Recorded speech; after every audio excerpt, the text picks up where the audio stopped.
Hi everyone, happy Sunday. I hope you've had a nice weekend. My name's Mark Walker and this is SwitchUp. We're going to have a look at the games that are on sale at the moment. Following Black Friday, you've probably got nothing left in your wallet at all. Remember, we give away free games each and every month to the subscribers most active. We've already given away 7 games, I think, this month, and we have an awesome lineup before Christmas, but I have to keep it secret because, well, it's a secret. Let me know in the comments what games you've been playing, probably ones from the Black Friday sale, but I think I've still managed to pick out 10 games that are definitely worth your consideration if you, for some reason, didn't buy any games, or for some other reason, you've actually got some money left. What's on sale? Well, let's find out. First up then, and Glen runs a series where he actually goes back and visits games that he's finally finished. And the first game, and I think it's going to be on his next list, I mean, I hope I'm right, but it's one that's had a number of patches since it launched, and it's at its lowest ever price, is American Fugitive. This one's currently 90% off, taking it to £1.79. That is a joke. It's a classic old school GTA style sandbox experience, but it has a very cool mechanic whereby you can rob people's houses, so you can break and enter, but you've only got a certain amount of time before the police arrive. It's all set in the Deep South in 1980, and there are quite a few little side activities for you to perform and undertake. Things like time trials and other side jobs, as well as buried treasures that you can find on people's properties. It's seen so many improvements as well since it launched, which is always nice to see. I know we live in a day and age where patches after launch are just a pain in the arse, but it is still nice to see them finally get to where it needs to be. Now, this one has a download size of 1.5 gigs, and you're looking at around about 25 hours if you want to do absolutely everything in the game. The sale goes on until December the 14th, so keep an eye as well for Glen's video, and I'll also pop a link to our review in the top pinned comment.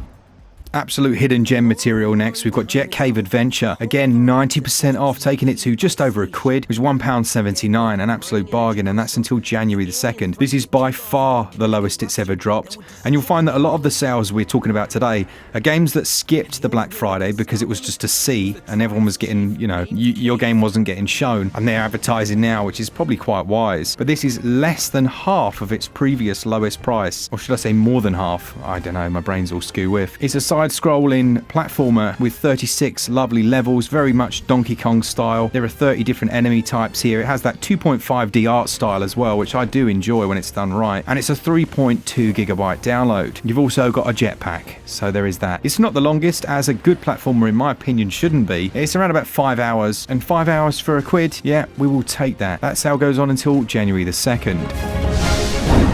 Children of Morta, the complete edition, includes the full version of the game, all of the free updates, the Family Trials update, which adds a new story-focused main game mode. There are new difficulty settings here. There's a new Game Plus mode. There's a new playable character called a Pan, which we covered in a video. Again, I'll pop all links to this down in the top pinned comment. There's new item packs here. There's the Ancient Spirits DLC. There's the Paws and Claws DLC, and this is really nice because every time you purchase this or a pack that includes this, they donate money to an animal charity, which is amazing. And it's one that was many people's Game of the Year back in 2019. I know we've talked about it a lot, but for this full pack, this complete edition, for £12, that's 50% off. That's the lowest it's ever been, and that's until January the 2nd. This one carries a download size of 2.45 gigs.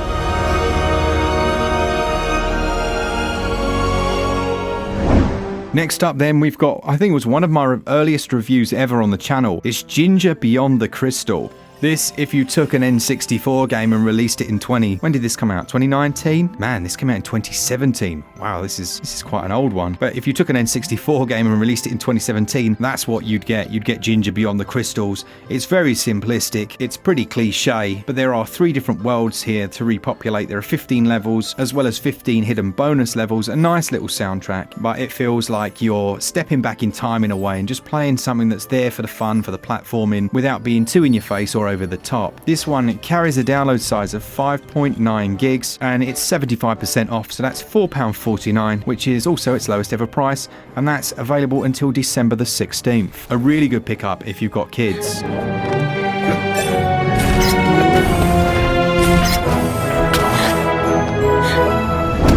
Flame in the Flood at 80% off. Again, its lowest ever price needs a mention. It's currently £2.99 or your regional equivalent, and it describes itself as a wilderness survival game. But in a nutshell, you're essentially traveling down a river on a raft, stopping off at certain locations, trying not to get eaten by the natives or the local wildlife, and then collecting resources, gradually improving and upgrading and moving on. It's pretty brutal in the first few hours. It's quite difficult and it could be a bit frustrating, but it's also really rewarding, and when you do start to get the upgrades that allow it, well, make it a bit easier to survive, it's a lot of fun. There's also a great soundtrack here, and I think that's from someone called Chuck Reagan, and it's a reasonable size of 1.9 gigs. Now, overall, you're looking around about 15 hours if you want to do the main story and a few extras. If you want to complete it then and do everything, then about 25 hours. Well worth it for £2.99. Next up then, and I think this made one of Glen's top games of 2020 list, and it's Shakedown Hawaii. It's another one on our list that's quite old school inspired from GTA, and here you start as an aging CEO who's struggling to make sense of the modern world, and he takes things back into his own hands in a slightly explosive way. What I liked about this from Glen's review were the small little missions you had to go on, where it almost turned into a side-scrolling run and gun. You'll be building up your empire, gradually rezoning the different land areas and taking them over. And I guess in that sense, it has some similarities to GTA Vice City, except this one runs a bit better. Don't let the visuals fool you or put you off. There is a whole lot of gameplay here and it's excellent. Plus, you've got to tip your hat or doff your cap to a developer that puts out a nice game like this that's 10 to 15 hours long, but in a package that's 172 megs. The only thing to say really is that this is only on sale in the US, Canadian, and a couple of other regions for a couple of days, so you haven't got long, and that's down to $9.99. I don't know if we can call it a hidden gem, but it's certainly inspired by a gem. If you remember Loco Roco, this is essentially Loco Roco, but called The Big Journey. It features some awesome little cats and other woodland creatures, and you roll your way around these stages. It's super casual, it's super relaxed, it's super chilled out, it's quite an easy one to play, and there are 6 worlds to work your way through, with over 30 different levels. It's got a great soundtrack, and clocking in at under 1 gigabyte for £1.99 or $1.99, sorry, 80% off, is worth considering. It is a single player only experience. You tip the entire world to move around. There are different places like caves, deserts, as well as just that lush green jungle style that you can see on your screens. This one put a real big smile on my face, and that sale goes on until December the 16th.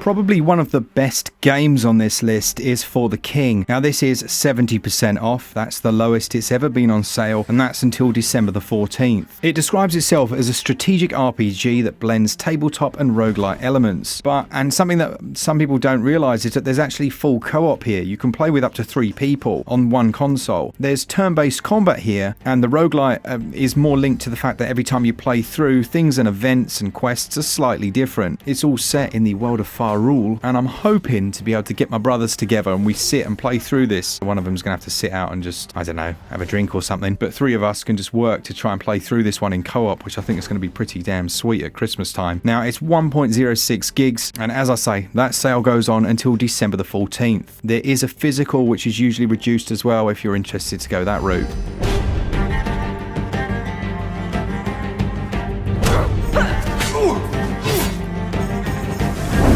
Hotshot Racing, one of the best arcade racers on Switch, is 80% off. Probably don't need to say it's the lowest it's ever been on sale. Now, I reviewed this. I had a few issues with rubber banding, and if you're not a fan of any rubber banding in your games, I did find a kind of a workaround on this one. If you put it onto the hardest difficulty mode, it tended to just be more difficult, but a little bit more fair in terms of rubber banding. But I know they released a few patches as well as a big free update which addressed some of the issues I had in my review. They added in a new game mode for free as well after launch called Grand Prix, as well as 4 new tracks. There's time trial modes in here, there's online leaderboards, and there's cops and robber modes. If you like probably one of the best races on Switch, Horizon Chase Turbo, then you might want to consider this one. It does also have online play for up to 2 to 8 players, but you can do 4-player local split screen as well. It's a 3.3 gigabyte download, and for £3.19, 80% off, I'd say it's worth it.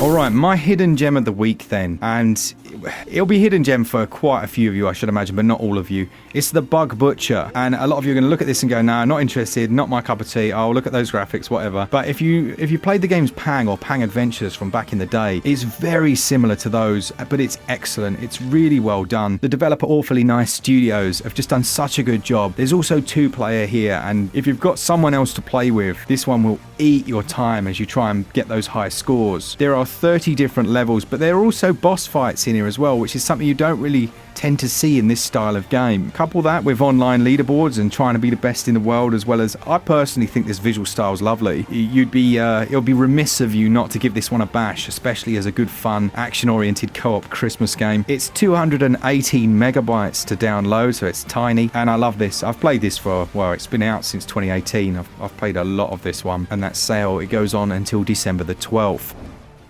Alright, so now it's time to look at 2 games you should avoid, because they are trash. First up, we've got Grey Skies, a War of the Worlds story, and man, I love War of the Worlds. The book's amazing, the film's, yeah, the film's the film, but the game, it's next level terrible. It looks, from the screenshots as well, like it looks lovely. I can certainly imagine people going, man, I'll pick that up, because it's currently, what, £2 and 2p at 85% off, but I cannot tell you, it's a dumpster fire of a game. It's so clunky, the storytelling's appalling, and sure, it's a third-person adventure, and that's potentially why the main character doesn't look at the screen, but I personally think it's because she's ashamed to be in this game. What a mess. And last but not least then, and I'm just defending those kids whose parents think, oh, that looks like a bit of fun, let's buy that, and it's Pirates All Aboard. This is a disaster. It's so bad. It's always on sale as well, so I can imagine some people picking it up. It's a mishmash of bad piratey action. And how can you even do bad piratey action? Pirates are awesome, but it epitomizes everything that you'd find in a cheap mobile game. I don't even think all mobile games, I'm not from the camp that it's bad because it's a mobile game, but this is the epitome of a cheap-looking mobile experience. Maybe I'm a pirate snob and some of you really enjoyed this one, but honestly, after a few hours of playing, I felt like I'd been jolly rogered. Okay, right, that's it for this week.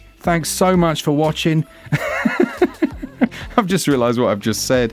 Oh my goodness. Oh dear. Oh wow. Thanks so much to all of you. Enjoy the content. Please do stick around if you enjoy the channel. And what do I say at the end? Oh yeah. Thanks to our patrons. You guys are amazing. If you want to join them, all the links are in the description. And for all things Switch, all the time, keep it Switch up. Cheers guys. See ya.